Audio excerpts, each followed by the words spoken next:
বাংলাদেশকে নিয়ে চলছে ভয়াবহ ষড়যন্ত্র। বাংলাদেশে গৃহযুদ্ধ লাগানোর পায়তারা করছে সাম্রাজ্যবাদী শক্তিরা। বাংলাদেশে যেহেতু ধর্মীয় জনগোষ্ঠীর সংখ্যা বেশি, তাই রাজনৈতিক দলগুলোর মধ্যে মারামারির থেকে বেশি তাড়াতাড়ি মারামারি লাগানো সম্ভব হয়ে বাংলাদেশের ধর্মীয় গোষ্ঠীগুলোকে নানানভাবে উস্কানি দেওয়া হচ্ছে। সম্প্রতি রাজবাড়িতে এক ব্যক্তির লাশ কবর থেকে উঠিয়ে সেই লাশে পুড়িয়ে দেওয়া হয়, আর এটা নিয়ে দুই পক্ষের মধ্যে উত্তেজনা বিরাজ করছে এবং সংঘর্ষে অনেকে আহত হয়েছে। শুধু তাই নয়, 12 রবিউল আউয়ালকে কেন্দ্র করে যেহেতু বাংলাদেশে সুন্নিদের মধ্যে অনেকেই সারা দেশে জুলুস করে, এই জুলুসকে কেন্দ্র করে দেখা গেছে ব্রাহ্মণবাড়িয়ায় কিছু মাওলানা সাহেবরা তারা উস্কানি দিয়েছে, এই জুলুসে হামলা করার জন্য উস্কানি দিয়েছে। অন্যদিকে চট্টগ্রামের হাটহাজারীতেও ভয়াবহ সংঘর্ষ হয়েছে সুন্নি যারা জুলুস করে, অন্যদিকে হাটহাজারীর কওমি মাদ্রাসার ছাত্র বা শিক্ষকদের মধ্যেই। এতে করেও অনেকেই আহত হয়েছে এবং এলাকায় উত্তপ্ত পরিস্থিতির সৃষ্টি হয়েছে।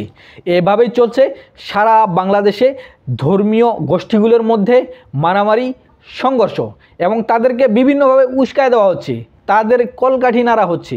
এই কলকাঠি নাড়ার মধ্যে কিছু বিদেশি ইউটিউবার যেমন রয়েছে, ঠিক তেমনিভাবে স্বৈরাচার হাসিনাও রয়েছে। সেও এখানে শত শত হাজার হাজার কোটি টাকা ঢালছে বাংলাদেশে একটা অরাজকর অবস্থা তৈরি করার জন্য। অন্যদিকে সাম্রাজ্যবাদী শক্তিরা তো আছেই, কারণ বাংলাদেশের যখন মানুষের মধ্যে হানাহানি সংঘর্ষের মাত্রা ছাড়িয়ে যাবে, তখন সাম্রাজ্যবাদী শক্তি তারা তাদের এজেন্ডা বাস্তবায়ন করতে পারবে। অন্যদিকে যখন বাংলাদেশের ধর্মীয় গোষ্ঠীগুলোর মধ্যে মারামারি হানাহানি বেড়ে যাবে, তখন সাম্রাজ্যবাদী শক্তিরা বলবে বাংলাদেশে জঙ্গিদের আস্তানা গুঁড়িয়ে দিতে হবে, বাংলাদেশে জঙ্গিদের আগমন হয়েছে, বাংলাদেশের জঙ্গিবাদ ছড়িয়ে পড়েছে, বাংলাদেশে এখন শান্তিরক্ষী বাহিনী মোতায়েন করতে হবে, বাংলাদেশে আমেরিকার সৈন্য মোতায়েন করতে হবে, বাংলাদেশে ন্যাটোর সৈন্য মোতায়েন করতে হবে।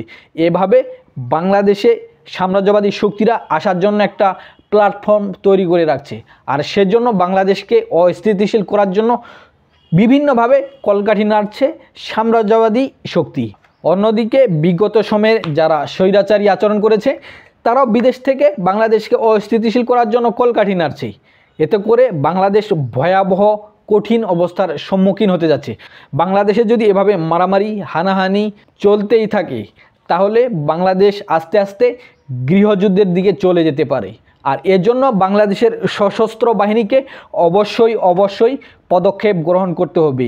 বাংলাদেশের সরকার যদি এটা নিয়ন্ত্রণ করতে না পারে, বাংলাদেশের সরকার যদি বাংলাদেশের আইন শৃঙ্খলা রক্ষা করতে না পারে, বাংলাদেশকে কন্ট্রোল করতে না পারে, বাংলাদেশের এসব হানাহানি লুটপাট রাহাজানি বন্ধ করতে না পারে, তাহলে বাংলাদেশের সেনাবাহিনীকে অবশ্যই বাংলাদেশের স্বাধীনতা সার্বভৌমত্ব রক্ষার জন্য পদক্ষেপ গ্রহণ করতে হবে।